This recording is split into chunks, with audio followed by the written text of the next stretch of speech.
In years gone by, I've had a grand opening statement from Constantinople. I compared once the budget to the Papal States during the occupation. We don't have anything so grand today, and I think one reason is that the budget that we are discussing is not grand. It is not full of detailed plans for future policy reform. It is, in fact, a very modest budget, one that doesn't do a lot other than get the government through to their election imminently, one would imagine, within the next couple of days. I have here with me one of Australia's leading experts on fiscal policy, Robert Carling. Robert, welcome to the CIS stage. Thank you, Simon. Look, why don't we start with some of the bigger picture issues here. The government set out 5 priorities for its budget: delivering cost of living relief, addressing Medicare, housing affordability, education funding, and quote unquote building a stronger economy. What do you think of those 5 priorities from the perspective of a budget objective? Oh, I think cost of living, there's not a lot that fiscal policy can do sustainably about improving the cost. The cost of living problem, and I refuse to use the word problem, is with us basically because of underlying big economic forces which have held our productivity growth down. So it's the relationship between wages and productivity, such that real wages are not growing because productivity is not growing. And the budget itself can't do anything about that. All it can do is provide some temporary relief, but even then, it's just going on to the national credit card, which an increase in debt, an increase in deficit, increase in debt, more interest payments, which come back to the taxpayer eventually. So I think it's very misleading to give the impression that the budget can do a lot about the cost of living pressures that people may be feeling. The other things, education, I've never believed should be a priority for any federal government. It's largely a state issue, and I'm afraid with that, I'm with Donald Trump, where interestingly, he has shut down the Federal Department of Education over there and said this is the state's business. Once upon a time, we advocated for that here, but I don't think it went down that well. I remember actually we also advocated for closing the Department of Agriculture, and the then Minister, Barnaby Joyce, got quite upset with us in the pages of the Sydney Morning Herald. And as far as I think strengthening building a stronger economy, well, that requires a lot of measures, none of which are present in this budget. It requires, for one thing, a credible strategy to balance the budget. And the best they can come up with, and have been able to come up with in recent years, is balancing it just barely in 10 years' time, on the assumption that there are no more policy decisions such as spending increases over 10 years, and on the assumption that there is this massive income tax bracket creep allowed to run. And if all that happens, then in the 10th year, the budget just falls across the line into balance. I mean, this is not a credible strategy for balancing the budget. No, and the other thing is productivity growth. I'm not suggesting that the budget is the primary instrument for improving productivity growth, but some productivity enhancing measures would find their way into the budget if they were serious about that issue. It's interesting, actually. Commentators in the past have said that Australia's budget process is relatively unusual globally, in the sense that we have one night a year where all of our focus is on the entirety of the economic decisions for the next 12 months, and that in other countries some of these issues are better dealt with outside of a debate about money. Do you think that's a fair criticism? Yeah, too much is expected of the budget, but I would also say that the budget is now overrated in the sense that they are constantly making announcements during the year which usually increase expenditure. So in that sense, although the budget is an important legal instrument in that it provides the legislative basis for spending and taxing, okay, so let's not forget about that part of it. But as far as the estimates are concerned, they're constantly changing now, and the budget estimates are really just a snapshot of how things look at this point in time. And it's going to look different again in a few months. There'll be a budget update, as there always is, in December, but it's going to change constantly during the year. So in that sense, the budget has an important dimension of being just an update of the fiscal picture. The government tried to make a big deal of the improvement in the bottom line since they took office in 2022. Obviously, the 2022 budget had quite a hangover from COVID in it. Do you think that comparison is a fair one? Or given that, the purpose of it is obvious, it makes the numbers look much better for them overall than, say, comparing to what happened last year? Yeah. Well, it's not fair at all. Certainly the previous government weren't great economic managers either, by any means, but I still think that whoever had been in office, this massive revenue surge, unexpected revenue surge, would have resulted in surpluses in those years, or at least in 1 year. So it was going to happen anyway, it remains the fact that this government has introduced a lot of new expenditure measures, and there has been a surplus despite that, not because of it. So yeah, it is unfair, but that's politics for you, and. Now we're getting back to the underlying situation, which is deficits. And I will admit that back in 2020, 21, looking at the numbers then, I said, look, there's no prospect of a budget surplus in the next 10 years, forget it. I was completely wrong because I didn't see this massive revenue surge coming, and I think most people didn't either. That's interesting, actually, because I think you and I had a conversation back then, except because of the COVID rules, you were in a different room from me. Look, let's get into some of these numbers, because budget's mostly about numbers. As you mentioned, in 23-24, there was a surplus of almost $16 billion. The budget is now, for next year, the budget will be $42 billion in deficit. The deficit, at least in theory, will decline somewhat in the out years, although it remains in the mid-30-odd billion dollars. Is this a problem that we should take seriously? And do you see any sign that people are taking it seriously? Well, I certainly don't see any sign that anyone is taking it seriously, even the opposition. It says the right things about it, but we haven't seen any credible plan from them either to bring about a balanced budget.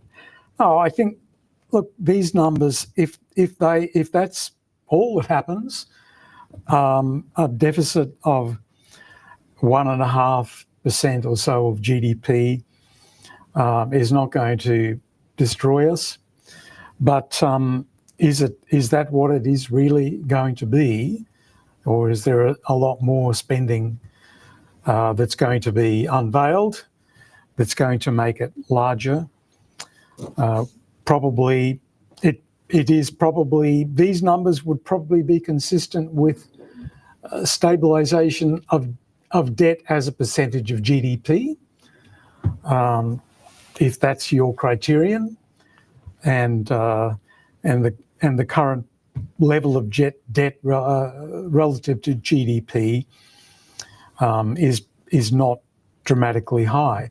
But if people keep saying that and then going out and doing things that will increase it, eventually it will be a big problem. So that's point one. And secondly, the numbers that you mentioned are for the so-called underlying cash deficit. And there is another thing called the headline cash deficit, which includes a long list of things, of spending that is so-called off budget, or at least not included in the underlying budget numbers. Things like student loans, NBN, Snowy Hydro, Clean Energy Finance Corporation, National Australia Infrastructure Fund, Home Equity Access Scheme, etc., Housing Australia, etc., etc. Which makes, as you add all of this up, it increases the deficit that you were talking about by $104 billion over the 5 years from this year to 28-29, the last year of the forward estimates, so that the total underlying budget deficit goes from $180 billion to $283 billion. And that is the figure, the bigger number that I mentioned, is the one that drives the borrowing requirement, the government's borrowing requirement. So debt is actually getting a bigger boost from the budget than the underlying cash deficit that gets all the emphasis. That's an interesting point. Let's just talk briefly about what's driven this deficit. We see that over the 2 years from 23-24 to 25-26, spending increases by $100 billion a year. And then over the 3 years following that, there is another $100 billion. By the end of the forward estimates, we'll be spending $900 billion a year. That seems like a lot of money in anyone's estimation, but why do you think, or what do you think's causing this massive increase in spending? Because it's not, the government can blame the economic conditions for changes in the budget, but what we see and what we have seen is the economic conditions have largely improved the budget bottom line. They're seeking credit for not having spent all of the money that's come in, and now they are spending way more than all the money that's come in. Yeah. Yes, they do take credit. The Treasurer takes credit for banking a lot of the revenue surge, as he puts it, and that's true, but it doesn't disguise the fact that they've also been increasing, expenditure has been increasing, both through decisions by the government and so-called parameter and other variations, which comes from things that the government doesn't control but do affect the amount of their spending. Okay, so for example, NDIS enrolments. So there's really no mystery about this increase in expenditure, driven by, well, first of all, by the NDIS expenditure growing much more rapidly. 8% a year is the current expectation. Oh, well, 8% a year is the projection, but they hope to get it down to. Historically, it has been vastly more than that. So that's been the biggest driver of it.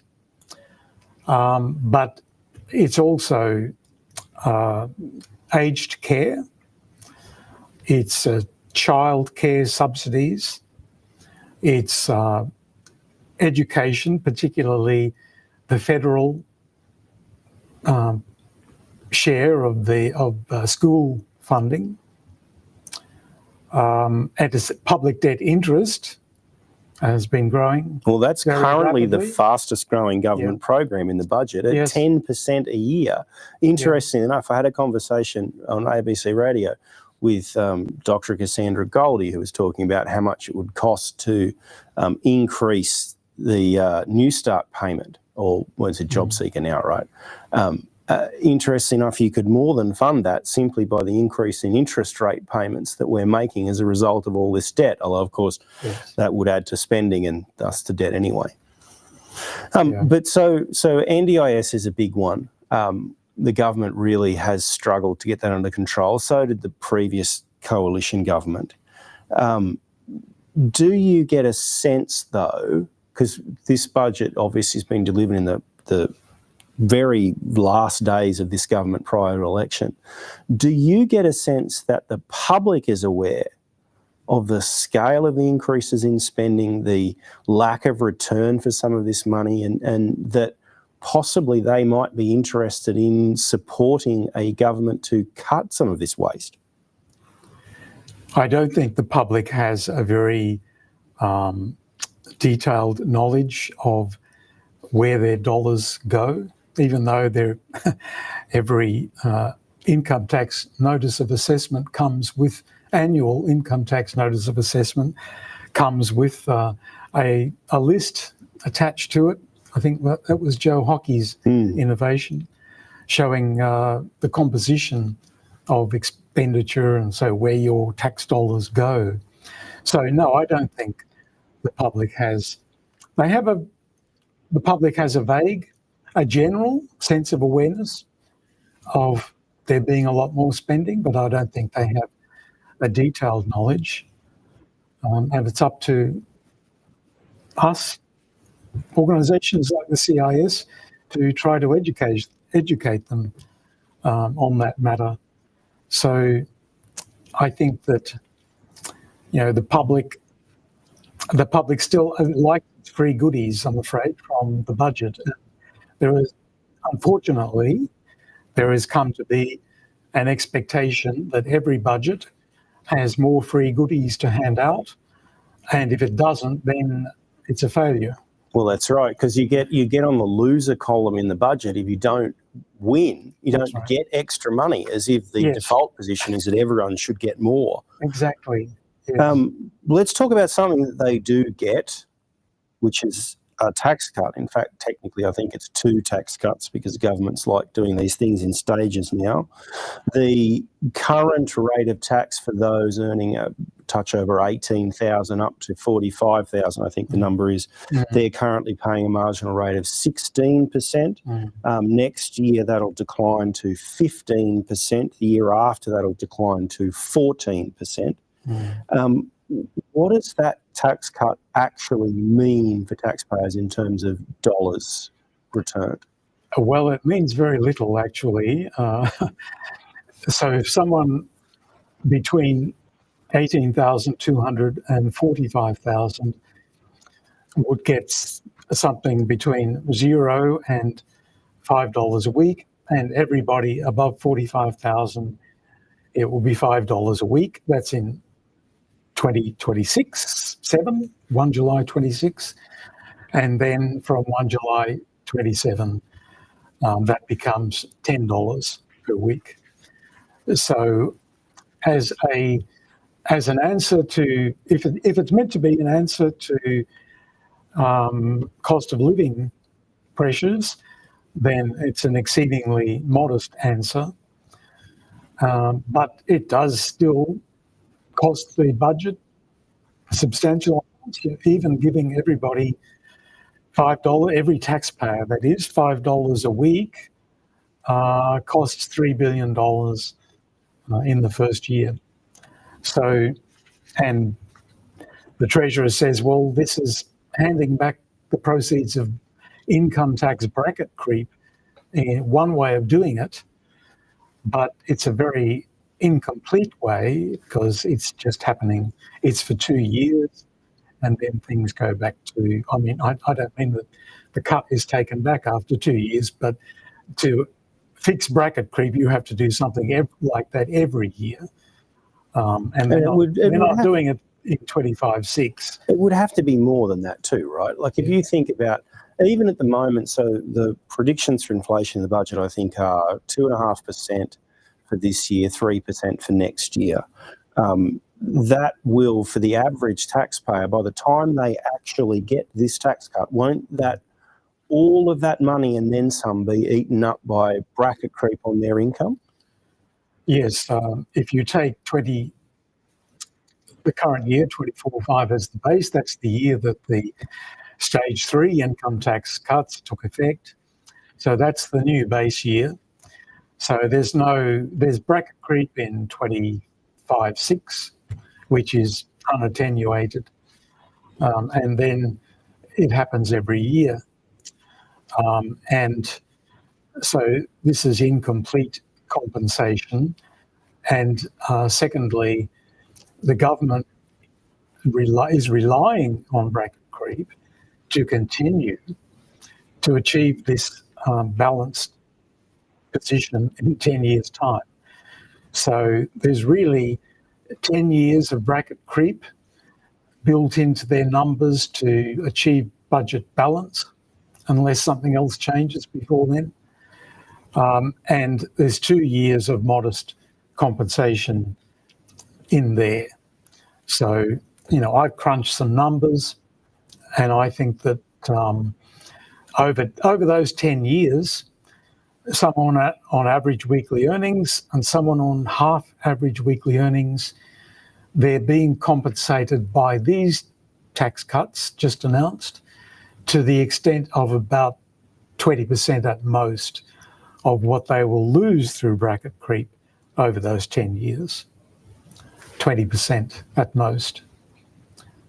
Well, it seems like quite a low amount for what is, a perennial problem that we've addressed a number of times around bracket creep. And one of the important things, of course, about bracket creep is that it's actually a regressive tax. It harms people on lower incomes more, largely because of the progressivity of the tax scales, right? Like the people think that bracket creep is great because it makes Gina Reinhart pay more tax. In reality, the relative effect of someone who is on this, at half of average weekly earnings, like you talked about, it'll be much worse for them than the Gina Reinharts of the world, right? Yes, I mean, I've crunched the numbers recently. And over those 10 years, the person on 50,000, their average tax rate, that is total tax paid divided by taxable income, not their marginal rate, their average rate, goes up from 12.8% to 18.8% over those 10 years. So it's a very hefty 6 percentage point increase in that rate. And all of this tax cut, that's on the assumption that their income grows by 4% per year. If it's less than that, then obviously the effect is less dramatic, but still there. And all of this tax cut does is reduce that 10-year prospective figure from 18.8 to 18.0. So there's still a big increase in their average tax rate. And for the $100,000 earner, the percentage increase is smaller, but still substantial. So it confirms what you're saying, that lower income earners are more dramatically affected by bracket creep, not necessarily in dollar terms, but in percentage terms, yes. What is the answer to bracket creep? That one's a simple one. I want to expand on that a little bit, though, and say, what is the answer and why is it that we cannot get politicians to address this properly? Oh, well, the answer is very simple, and that's to have legislation which says the brackets, the thresholds for the brackets will be adjusted on 1 July each year for either inflation, that is CPI, or more ambitiously, for average nominal income growth, which is a more complete answer to bracket creep. So that would fix it, that would stop it, just like that.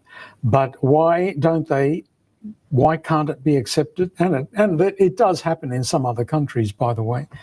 Why doesn't it happen here? Look, let's face it, all politicians of all stripes love revenue growth because it gives them great flexibility to do things that they want to do, even to reduce, even if their bent is to reduce taxation, the revenue growth gives them the opportunity to do it the way they want to do it, rather than automatic indexation, the way automatic indexation would do it. And they get to make announcements whenever they adopt discretionary tax cuts. They get to make announcements, and there's a lot of fanfare about it. So it's cynical, but that's the reality. There's a couple of other areas of budget we haven't really touched on. I think one of them is around housing. Talking to our colleague Peter Tulip, he's very underwhelmed by the housing proposals. The pieces that they've talked about have largely been around the demand side. They've been very limited. The government has a good target, but no real way to get there. There are some other interesting numbers in the budget, for example, around net overseas migration. What's going to happen to the immigration figures? Well, they tell us that from 435,000 net overseas migration in 23-4, it will be 335,000 this financial year, and I think there were some figures released recently which showed it is going down. Whether it will reach 335,000 remains to be seen. And then next year, 260,000, and the year after that, 225,000. But let's not forget that there are a lot of moving parts in net overseas migration, and the government doesn't directly control all of them. So there are some things that it does control, but not by any means all of the moving parts in this calculation. So it remains to be seen. Last thing I wanted to touch on was something you mentioned him earlier, the US President Donald Trump. I think so the budget doesn't really talk much about Trump and the impact that he might have on the global economy or otherwise. But it is certainly a spectre that hangs over this entire budget. What do you think the likely impact might be of some of the policies that are being adopted overseas? I mean, the budget does talk to an extent about the direct impact of tariffs, and it has some speculation around some of the indirect impacts. But what's your sense of the return of protectionism and the impact that it might have on the budget going forward? Well, I think that the indirect effects on Australia are potentially greater than the direct effects of any application of US tariffs on Australian exports to the US. Certainly what we've seen so far is not, for Australia, is not significant by way of the direct effects, though there's going to be another announcement from the White House next week, of course. So we shall wait and see what that holds. But the indirect effects are more worrying because of the implications for the global economy. What the Trump administration is doing will certainly slow world growth. Whether it will put it into reverse, maybe not, but it will slow world growth. It will slow growth in the US. It will slow global growth. And Australia must feel the effects of that. Whether, may not produce a recession necessarily, because recessions tend to come about from other forces. But just slow growth enough, if it continues for long enough, will come to feel like a recession. Thank you very much for that, Robert, and thank you very much for joining us here at the Centre for Independent Studies for our quick take on last night's budget. Obviously, if you want more information about fiscal policy in particular, please look up Robert's work on our website, cis.org.au. He's done a substantial analysis, particularly of issues around debt and deficits that are worth investigating. He has a piece on the impact of government spending on inflation, and some retrospective pieces on that puts the increases in government spending in particular into context. But other than that, thank you again for joining us here today, and we'll catch you next time. It's goodbye from the Centre for Independent Studies.